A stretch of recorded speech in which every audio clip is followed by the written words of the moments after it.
आज सुबह उठते ही सबसे पहले हमने अपने बैच को खोला और उसके बाद फिर हमने रिवाइज़ करना स्टार्ट कर दिया। तो सबसे पहले मैं अपने बैच पे आ गई हूँ और मैंने सबसे पहले सोचा कि मैं फ़िज़िक्स कर लूँ, क्योंकि फ़िज़िक्स मेरा काफ़ी दिन से बाकी था, तो इसीलिए मैंने फ़िज़िक्स के ऊपर आ गई हूँ। मैं फ़िज़िक्स एमआर से कर रही हूँ और अभी मेरा वेक्टर चल रहा है ताकि मैं वेक्टर का रिवीजन कर सकूँ। लेक्चर तो मैं देख ही लेती हूँ, तो इसलिए नोट्स के थ्रू मुझे रिवीजन करना बहुत इजी लगता है और मुझे याद भी बहुत जल्दी तक रहता है और मुझसे पीवाईक्यू बन जाते हैं। तो इसलिए मैं नोट्स के थ्रू ही रिवीजन करती हूँ। आप बताना कि आप कैसे रिवीजन करते हो और आपकी फ़िज़िक्स अभी कैसे चल रही है, कितने बैकलॉग्स हैं या फिर सब आपने क्लियर कर लिया है, वो भी मुझे बताना। और तो और मेरा जो बैकलॉग था उसे मैंने 50% कंप्लीट कर लिया है, बट अभी काफ़ी ज़्यादा है जो कि केमिस्ट्री में है, तो मुझे उसे कंप्लीट करना है। और बायोलॉजी का तो हो चुका है, फिज़िक्स का मोस्ट ऑफ द हो चुका है। तो ये कंप्लीट हो गया था हमारा नोट्स और फिर हम बायो में आएंगे। और फिर बायोलॉजी करने के लिए मैं सोच रही थी पहले बॉटनी कर लेते हैं, तो बॉटनी करते हैं। तो ये सेल साइकिल द यूनिट का सेकंड चैप्टर स्टार्ट कर रहे हैं। इसका फर्स्ट जो लेक्चर था, लेक्चर कंप्लीट करने के बाद हमने अब नोट्स कंप्लीट करने के लिए सोची है, तो नोट्स से फटाफट रिवाइज करेंगे।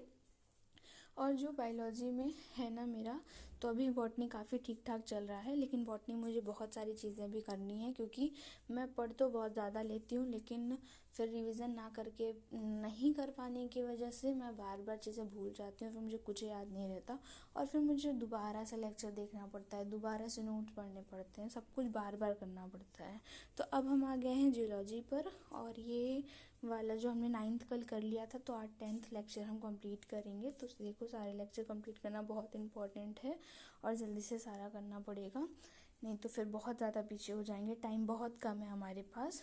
तो आगे जियोलॉजी पे इसके नोट्स रिवाइज़ करते हैं, इसके साथ जितनी भी होंगी एनसीईआरटी पीवाईक्यूज वो सारी चीज़ें भी रिवाइज़ करेंगे। और तो और कितनी चीज़ें आप एक डे में कर पाते हो मुझे वो बताना, क्योंकि मैं बहुत ज़्यादा नहीं कर पाती। लेक्चर लेने के बाद फिर कुछ क्वेश्चन प्रैक्टिस करने के बाद एनसीईआरटी पढ़ने के बाद मेरे पास सेल्फ स्टडी करने का बहुत ज़्यादा टाइम नहीं बचता, बट लिटरली जितना बचता है मैं उसमें पूरी पूरी कोशिश करती हूँ कि मैं एक दिन में कम से कम 4 सब्जेक्ट पढ़ लूँ और थोड़ा थोड़ा ही पढूँ, बट 4 सब्जेक्ट पढूँ ताकि मुझे थोड़ी सी चीज़ें याद रहें और मेरे सारी सब्जेक्ट इक्वली वेटेज पे रहें, सब साथ में चल सकें। ऐसा ना रहे कि कोई सब्जेक्ट मेरा बहुत पीछे और कोई सब्जेक्ट में बहुत आगे निकल जाऊँ, फिर बाद में मुझे दिक्कत होती है। तो इसी तरह से भी मेरी पढ़ाई चल रही है, बट नॉट एकदम सही ट्रैक पे भी नहीं चल रही, उसे ट्रैक पे लाना है, क्योंकि रोज़ रोज़ का जो टू डू लिस्ट मैं बनाती हूँ वो मेरा कंप्लीट नहीं हो पाता है।